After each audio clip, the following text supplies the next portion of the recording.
नकली हेलमेट था? नहीं नहीं, रॉयल एनफील्ड का था। वो एक्चुअली किसी चीज़ से टकराया, फिर वो क्रैक हो गया। जैसी गर्मी है, जैसे हम लोग एसी ऑन करते थे, वो गड़ गड़ गड़ करके बंद हो जाती थी एकदम। वैगनार के बाद इनकी जो है मतलब शॉक झेलने की क्षमता वो काफी बढ़ चुकी है। नमस्कार दोस्तों, एक बार फिर से आप लोगों का स्वागत है। आज हमारे पास टेकचंद जी आए हैं दिल्ली से। ये उनकी गाड़ी है। पहले हम इस गाड़ी के बारे में बातचीत नहीं करेंगे क्योंकि ये एक सेकेंडरी पार्ट हो गया। जो प्राइमरी पार्ट है वो ये है, इन्होंने पहले बहुत गलतियां करी है, उनसे सीख ली है और सीख लेने के बाद हमारे साथ शेयर करने आए हैं। वो गलती ये थी कि इन्होंने अपनी पहली कार को एज ए सेकेंड हैंड लेने की सोची और उसके बाद इतना तगड़ा धोखा खाया, वो आपको बताते हैं धीरे धीरे। कार थी वो वैगनार सीएनजी और जब ली थी उन्होंने ओडो में मेंशन था 99,000 कुछ किलोमीटर। करेक्ट। ठीक है। और चलाने के बाद, पैसा खर्च करने के बाद, ब्रेकडाउन झेलने के बाद, हाईवे में खड़े होने के बाद और ऑलमोस्ट 1 लाख रुपया खर्च करने के बाद उन्होंने जब शोरूम लेके गए उस गाड़ी को, तब जाके पता चला 2018 में वो गाड़ी 2,64,000 किलोमीटर चल चुकी थी। गाड़ी थी 2014 मॉडल। अब मुझे एक बात बताइए सर, उस गलती से आपने क्या सीख ली और उसके बाद हमारे दर्शकों को ये भी बताना कि क्या क्या खर्चे आए उस गाड़ी में। मैंने 2020 जनवरी में डिलीवरी ली थी सेकेंड हैंड गाड़ी की, वैगनार। क्योंकि मेरे को पता नहीं था गाड़ियों के बारे में, बस मेरे को ये पता था हाँ भाई 4 व्हीलर होता है। करेक्ट। तो मैंने जब ली तो वो गाड़ी 99,000 किलोमीटर चली हुई थी। मेरी फैमिली और हम लोग सब खुश थे क्योंकि it was my first car. अच्छा। राइट। उसके बाद हम लोग चल रहे हैं, चूँकि जनवरी में ली थी हमने। राइट। उसके बाद सर्दियों में आराम से चलती रही, कोई प्रॉब्लम नहीं है। जैसी गर्मी है, जैसे हम लोग एसी ऑन करते थे, वो गड़ गड़ गड़ करके बंद हो जाती थी एकदम। अच्छा। फिर बाद में पता लगा कि ये इशू है, थ्रोटल का सेंसर है। जो मैकेनिक ने बोला हम लोगों ने वो करवाया। उसके बाद हम हाईवेज पे जाते थे, मतलब हाईवेज में वन साइड तो हमने रुकना ही रुकना है। ब्रेकडाउन, कभी कुछ धुआं निकल रहा है, कभी गाड़ी बंद हो रही है, कभी सीएनजी पे नहीं चल रही है। फिर उसके बाद 2-3 बार इंजन खुलवाने के बाद, पैक करवाने के बाद काफ़ी इश्यूज आए उसके बाद भी कि उसका फिर लिंक रॉड टूट गया, कभी ये हो गया। तो बहुत सारी, मतलब जैसे 2 लाख रुपए की गाड़ी ली थी हमने, 1 लाख रुपए डाल के उसको 3 लाख का बना दिया। सबसे पहली चीज़ तो है कि चलो पैसा गया जेब से, वो कोई बात नहीं। जो फैमिली के साथ आप लॉन्ग ट्रिप पे निकल रहे हो एंजॉय करने के लिए, तो वो सारा एकदम मैसअप हो जाता है। उसके साथ साथ एक लर्निंग भी है कि मेरे को गाड़ियों के बारे में नहीं पता था, बट जब हमारा इंजन खुलता है, हमारी चीज़ों में प्रॉब्लम आती है, तो हमें पता लगता है हाँ भाई ये चीज़ यहाँ पे होती है, ये चीज़ वहाँ पे। आप नई गाड़ी ले लो, 6 महीने बाद, 1 साल बाद ले लो, बट मेक श्योर कि अगर आप सेकेंड हैंड लेने जा रहे हो तो आपके पास बहुत अच्छा एक्सपर्ट हो और आप गाड़ी को चला के देखो कम से कम 50-100 किलोमीटर। और सबसे बड़ी बात पता है क्या, सीएनजी गाड़ी में इतना ज्यादा और इतनी जल्दी भरोसा करना भी नहीं चाहिए। अब इनके साथ अच्छी चीज पता है क्या हुई, इन्होंने गाड़ी ली थी 2 लाख में और जब इन्होंने बेची है, कब बेची, कौन से सन में? सर 2022 में ही बेची है। 2022 में बेची, अक्टूबर में बेची है। तो वो जो गाड़ी है 2,24,000 की बिकी। उसका भी एक रीजन है क्योंकि वो पेट्रोल के प्राइसेस एकदम हायर हो गए, तो सीएनजी के जो है मांग बढ़ने लगी, इस वजह से वो चले गए। और एक और चीज है, कोविड के बाद जो है सेकेंड हैंड गाड़ियों के जो रेट है वो भी बढ़ चुके थे। करेक्ट। हाँ, तो ये दोनों चीजें हुई है और इन्होंने 3 लाख रुपए लगा के गाड़ियों का कोर्स किया है कि कौन से पार्ट कहाँ पर होते हैं, कहाँ पर नहीं होते हैं। करेक्ट। अब मैं इसके मेंटेनेंस अच्छे से जानता हूँ, क्या करना है, किस टाइम पे क्या नहीं करना है। अब बात ये है कि इन्होंने गाड़ी कौन सी ली है। उसके बाद गाड़ी ली है इन्होंने ऑल्ट्रोज, और पीछे आई है भाई साहब, और ऑल्ट्रोज भी इन्होंने जो है ऐसे नहीं छोड़ी। ऑल्ट्रोज में इन्होंने लगाई है सीएनजी, और सीएनजी टैंक के बाद इसमें आप देख सकते हैं कितना ज्यादा स्पेस है यार। ब्रीफकेस आ जाएंगे 2 बड़े यहाँ पर। तो ऑल्ट्रोज में सीएनजी लगाने का क्या मन बनाया आपने, ये बताइए सर। पेट्रोल का रेट आप जान ही रहे हैं, 95-96, और ये गाड़ी जो है मेरे को सिटी में ज़्यादा चलना होता है। मेरे को डेली का 60 किलोमीटर रनिंग है, तो अगर मैं पेट्रोल पे चलूँगा मेरा 600-700 रुपये का करीब पेट्रोल लगेगा। क्योंकि मेरा आपको पता ही, आश्रम महारानी बाग होते हुए निकलना है, कितना ट्रैफिक होता है। फिर मैंने डिसाइड किया कि सीएनजी लगवा लेता है, वो मेरा 700 रुपये का जो है घट के वो मेरा 180-200 रुपये के बीच में काम हो जाता है। और सबसे बड़ी बात पता है क्या है, अभी गाड़ी वारंटी में है। करेक्ट। आपने वारंटी वॉइड करवा दी, तो उस चीज का डर नहीं है आपको सर? या फिर 3 लाख रुपए आपने कोर्स करे हैं उसके बाद आपको भरोसा हो गया है? बिल्कुल सर, गाड़ी के बारे में पता चल गया? गाड़ी के बारे में तो पता लग गया। उस सावधानी के साथ भी मैं चलता हूँ कि कुछ चीज़ें हैं जो मैं ध्यान में रखता हूँ। जैसे अगर वारंटी में कोई पार्ट खराब भी होगा, कितने होगा, मैक्सिमम 50,000 रुपये का होगा, तो उतने तो मैं ऑलरेडी बचा चुका हूँ। और टेकचंद जी बता रहे थे कि ये बुलेट से पहले अपने ऑफिस जाया करते थे, जहाँ पर इनका 300 का डेली पेट्रोल लगता था। अब सीएनजी कितने की लग रही है? सर ऑलमोस्ट हाफ, मतलब 180 का लगता है। 180 का 120 रुपए दिन के बचा रहे हैं, है ना? बहुत अच्छी बात है। और उसके बाद एसी में चल रहे हैं आप आराम से, एसी में सेफ चल रहे हैं। हाँ, रोड पे। गिर के चोट खाने का कोई डर नहीं। इन्होंने पहले काफी चोटें खाई है बुलेट से, ये बता रहे हैं।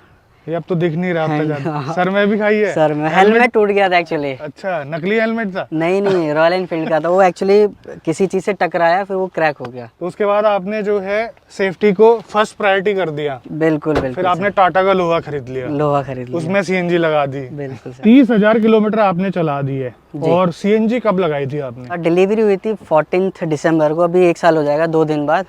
और मैंने 2-3 जनवरी को लगा दी थी, जब मेरी गाड़ी शायद 1500 किलोमीटर ही चली थी। अच्छा, हाँ। तो सीएनजी के बाद परफॉर्मेंस डाउन हुई या फिर कैसे? हल्की सी 19-20 का फर्क पड़ा है, जो कि आप चला के भी देख सकते हो। बट ठीक है, मैं सेटिस्फाइड हूँ, बिकॉज मेरा पॉकेट अलाउ कर रहा है गाड़ी में घूमने को। सही बात है। आप इसको चलाते हुए बात करते हैं। Correct. और सीएनजी वाली जो ऑल्ट्रोज है मैंने आज तक चलाई नहीं है। तो चलाने से पहले इस गाड़ी में मैं लगाना चाहता हूँ इन्वॉल्व का रेन फॉरेस्ट का प्योर वुड। ये है स्प्रे परफ्यूम, और इसमें आपको मिलेगी डिवाइन पीसफुल सूदिंग फ्रेग्रेंस। और इसमें ऐसे एसेंशियल ऑयल हैं जो कि आपके केबिन को काफी रिलैक्सिंग बना देंगे। और इसको इस्तेमाल कैसे करना है वो मैं आपको बता देता हूँ। इसमें एक टैग आता है, टैग आपने निकालना है और अपने IRVM में आपको लगा देना है। ऐसे आपको काफ़ी वीडियोस में मैंने आपको बताया है। और ये जो स्प्रे है सिर्फ 2 बार आपने स्प्रे करना है इस कार्ड में। स्प्रे करने के बाद एम्बियंस काफ़ी काम हो चुका है और काफ़ी फ्रेश भी हो चुका है। अगर आप लोगों ने भी परचेज करना है तो डिस्क्रिप्शन में मैं आपको लिंक दे दूंगा। इनके बहुत सारे फ्रेग्रेंसेस आते हैं और बहुत टाइप के जो है इनके परफ्यूम आते हैं, आप ट्राई ज़रूर करना। मुझे टाटा मोटर की एक बात अजीब लगी, देखना मैं इस गाड़ी को अनलॉक करूँगा। ये शीशे जो है इलेक्ट्रॉनिकली अनफोल्ड और फोल्ड होते हैं, लेकिन इसको एडजस्टमेंट करने का कुछ नहीं दिया हुआ है। इसको एडजस्ट करना है तो आपने क्या करना होगा, सिंपल सी बात, जैसे ओल्ड स्कूल में होता था गाड़ियों में, आपने शीशा खोलना है और उसके बाद जो है इसको हाथ से एडजस्ट करना है। हद हो गई यार, एक लीवर दे देते कम से कम, जिससे कि मैनुअली तो एडजस्ट कर पाए बंदा, लेकिन फोल्डेबल जरूर दे रखा है इलेक्ट्रॉनिक। उसका क्या सेंस है मुझे समझ में नहीं आ रहा है। और बात यहाँ पर ये है, गाड़ी स्टार्ट हो चुकी है, गाड़ी सीएनजी में भी आ चुकी है। और चला कर देखते हैं सबसे पहले। और एक चीज मैं नोट कर पा रहा हूँ कि सीएनजी में भी ये काफी अच्छे तरीके से उठ रही है। अच्छा, मुझे एक बात बताइए जी, सीएनजी किट कौन सी लगी हुई है, कितने की लगी है इसमें, और क्या ऐसा किया है जो इतना ये तरीके से चल पा रही है गाड़ी? सर इसमें ना BRC का किट लगा हुआ है। अच्छा, ठीक है, और उसका कॉस्ट आया था लगभग 50,000 रुपये। एंड इसके बाद रिसेंटली मैंने अभी एडवांसर लगवाया है, डायनेमिक एडवांसर। उसके बाद से परफॉर्मेंस अनबिलीवेबल है, मतलब मैचेबल है पेट्रोल से। अगर मैं ICNG से डायरेक्टली कंपेयर करूँ तो शुरुआत में इस गाड़ी में, जो कि आफ्टर मार्केट CNG है, शुरुआत में हल्का सा मामूली सा लैग है, लेकिन वो बड़े प्यार से उठती है। और उसके बाद एक बार उठने के बाद ना, ये इसमें महसूस नहीं हो रहा है कि ये CNG में चल रही है। लिटरली ट्यूनिंग बड़ी जबरदस्त है इस गाड़ी में, फील नहीं होगा। बिल्कुल सर। तो एडवांसर आपने बाद में लगाया? हाँ, बाद में लगाया, अभी लगवाया, 1 महीना हुआ होगा इसको।